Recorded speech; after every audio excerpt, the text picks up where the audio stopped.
Here we are back with another In The Loop video for November of 2025. We've already kind of covered what the series is about in our last one, but I would like to mention that just to clean up our videos page, we're going to unlist the previous months, but it will still be in a folder labeled updates or In The Loop. If you haven't seen the last video, you don't know what the series is. This is just a little update series to let you know what the team is going to be doing within the next month. Or what they have already covered. And if you're new to the channel, welcome in, and be sure to subscribe if you like what you see.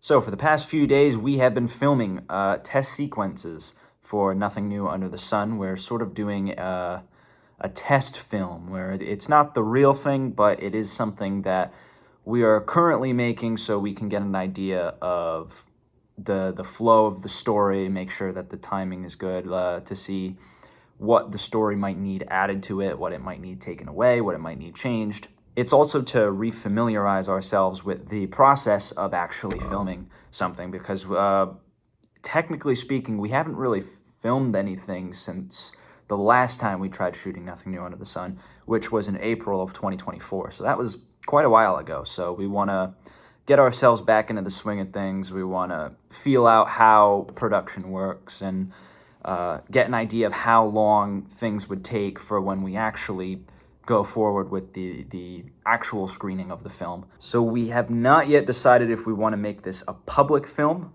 On one hand, we want the audience to see the film in the way that it's meant to be seen, which is the final product. So of course the test sequence is going to be a lesser version of that, and we want you all to see the film as it's meant to be seen to the full extent. On the other hand, it's been quite a while now. We've been working on Nothing New Under the Sun for about 2 years now. And we kind of want the audience to get, I suppose, a trial run or a demo of what the final product will look like. And we want you guys to see all the work we've put into it. Even though, it's been on and off in there's little continuity errors with it. It gets the point across, it gets the message and the theme of the film across. We're figuring out if we're going to make it public or not. First, we actually have to finish the test film, and we do that here and there in between other things. But regardless, production of Nothing New Under the Sun is still in the cards. It's just not where it needs to be right now, so we're ironing it out, and hopefully within the rest of the 2020s, you'll get the film. I know I say that, but it's kind of hard to say when that film will actually be finished. But yeah, we're going to update you guys quite a bit on that. Now, moving on, if you aren't aware of what Enemies of the State is, you can click on this card right here. Basically, that will explain to you what Enemies of the State is. That said, if you are aware of what the series is, you'll know it's a very complex narrative story. It's not contained to just a few films. It's a whole cinematic universe. So that requires developing. So we've been developing the little details. We've been ironing out the creases, trying to get the story in a state where it's ready to have installments made on it, because we do want to get at least one installment out, even if it's nothing big, by the end of 2026 at least. That's the whole point, is we want to show you guys these projects when they're actually in a state that we feel comfortable showing everyone. We don't want to half-ass it, like we want people to enjoy these films.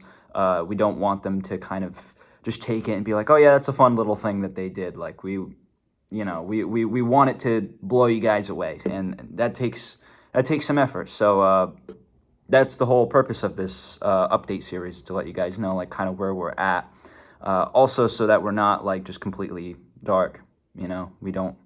You guys aren't like, oh man, did they disappear or something? Or are they actually working on things? What's going on? So now, in the second part of the whole Enemies of the State thing, I wanted to bring up the fact that I've mentioned it to the team that if we were to do some sort of like little promotional kind of thing, or maybe not a promotional thing, basically, I had mentioned at some point, I think, in the last update video, that I wanted to have a shorts series on YouTube. I'm not a very big fan of short form content.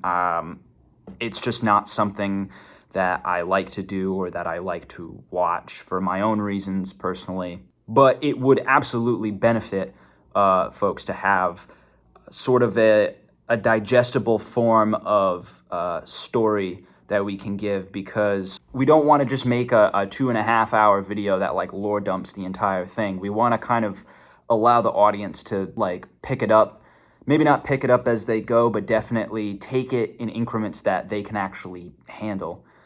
Because I don't know how many people will be able to just go through a 2.5 hour video of something that they've never even heard about before.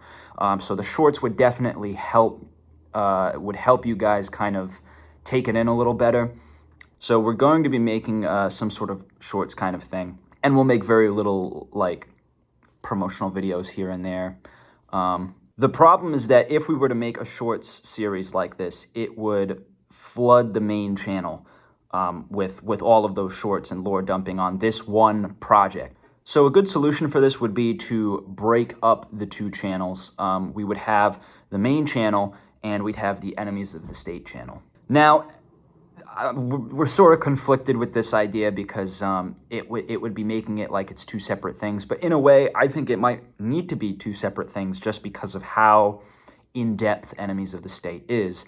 So we would like to split up. Don't get me wrong, we are very proud of what we've been doing with Enemies of the State, but we don't want it to be the sole thing that we're known for, because we do have other projects that we want to work on, and that we want to put out there into the public. And if we're just known for this one thing, I think if we deviated away from that, it would just kind of turn people off to it, and we definitely don't want that, you know? So it might just have to split, but we're still very early on in this process, so nothing's set in stone yet. If we do actually make a second channel for Enemies of the State, we're going to make an actual announcement about it, and we're going to let everyone know, and we're going to recommend that people go there if their attention is focused on Enemies of the State over all of the other things that we do. We'll ask that we'll recommend to them that they go to that channel for any of the Enemies of the State stuff that they want to see. This probably won't include films. It'll just include like the little supplemental things for it, which, trust me, the main channel would get swamped with stuff if we just put those shorts out and those videos. It's very in-depth. I don't know if you guys have seen, well, of course you guys haven't seen the actual document. It's the full timeline of Enemies of the State. And right now we're kind of making like a master copy of it. But the previous edition, which had been started in like July or August 2022 and finalized maybe like last year or like in 2023, it's about like that thick. Like it's a lengthy document. So there's no way we can cover absolutely everything about the series, because even though the document is like that, it's the timeline. It's not the actual reasoning behind why, let's say, the ARC Party does the things that they do, or the reason that the Centrix Coalition wants to invade. I don't think you guys even know about all of that stuff yet, but we'll get there. So we'll keep you guys updated in the future about if we actually go through with that. So moving on, this next month, the month of November, we're going to work on the introduction video for the team. Hopefully you'll get to see all of the people that contribute to all of the films and the videos that we come out with.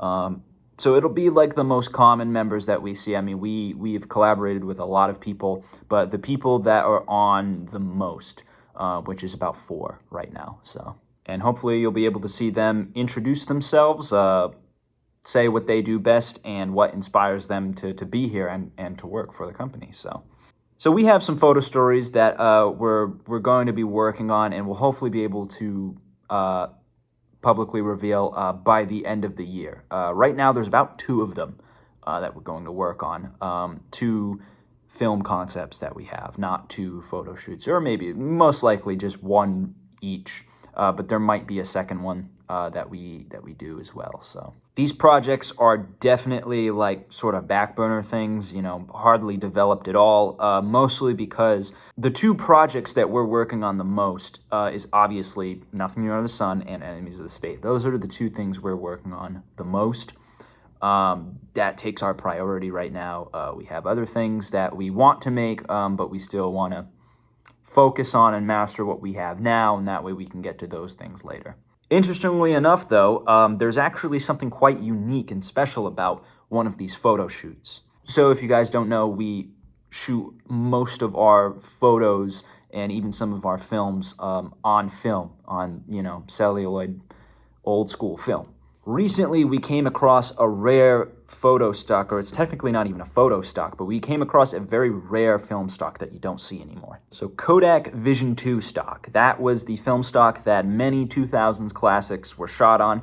So you have definitely seen this film stock before because it has been on movies like No Country for Old Men. I believe Scott Pilgrim was shot on that. The two very different movies, but those were the first two that came to mind. Unfortunately, the series of Kodak Vision 2 was completely discontinued fully by 2012. There were no more stocks left by 2012. However, we have been able to acquire some fresh stock, or fresh stock. So it's a well-preserved. Basically, what you do is you put film in the freezer to preserve it for a lot longer. We were able to find some frozen stock that was, very well preserved, almost has no color shifts at all. I mean, it's just that they're tungsten films, but they're a little more balanced toward daylight just because it's been so long. But they're very well preserved. It's even approximately dated for 2005, so that's an old film stock. So hopefully this will help us convey the visual tone of the film that will be associated with it. So it has been a dream of mine to be able to shoot this specific film on Kodak Vision 2. We're probably not going to be able to do that just because of how rare that stock is nowadays, but we can at least shoot the concept photos on Vision 2 as it was sort of meant to be seen. So that'll be a very interesting thing, and I hope we can do that soon.